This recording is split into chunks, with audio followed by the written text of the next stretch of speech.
Le nourrisson est plongé dans un coma profond. Il présente des symptômes peu ordinaires pour un si jeune bébé. Il faut agir vite. Des analyses urgentes sur le sang prélevé immédiatement sur l'enfant révéleront la présence de morphine et donc l'enfant ne pourra être sauvé que grâce à l'injection d'un antidote morphinique. Il est évident que sans cette intervention, le jeune bébé de 8 mois serait décédé. Le bébé est sauvé, mais le diagnostic est inquiétant. Il faut savoir que la morphine, c'est un produit qu'on ne prescrit pas, qu'on ne donne pas à des enfants de moins de 6 ans. C'est très dangereux. Donc c'est une anomalie pour le corps médical de trouver de la morphine dans le sang d'un enfant. Les médecins font très vite le lien avec son frère hospitalisé la veille. Des tests approfondis sont alors réalisés sur les 2 enfants et les résultats sont pour le moins surprenants.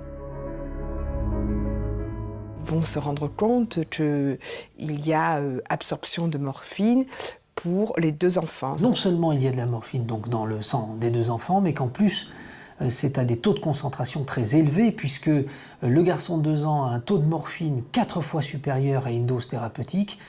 Et ce qui fait peur, c'est que le bébé, lui, a une dose 10 fois supérieure à la dose thérapeutique qu'on aurait pu prescrire. Ces 2 enfants intoxiqués à la morphine, Nathalie a du mal à y croire. À vrai dire, je ne savais pas trop où j'étais. Parce que moi, je me suis dit, qu'est-ce qu'on a raté, qu'est-ce qu'on a... Enfin, pas qu'est-ce qu'on a fait, parce qu'on n'avait rien fait, mais qu'est-ce qui nous arrive? Moi, j'étais perdue. De toute façon, je ne savais plus où j'habitais.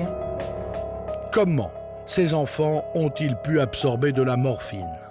C'est naturellement les parents que les médecins vont tout d'abord interroger. On m'a demandé s'il y avait quelqu'un qui se droguait chez moi. Et je leur ai dit non, pas du tout. Ils vont se tourner vers les parents et ils vont leur demander quels sont les médicaments que vous donnez à vos enfants. Allez les chercher, rapportez-les nous, parce que nous, on va regarder si dans ces médicaments, il y a des traces de substances morphiniques. Ils cherchent à savoir d'où peut provenir la morphine dans le sang de ces 2 enfants. Nathalie se charge de rapporter les médicaments.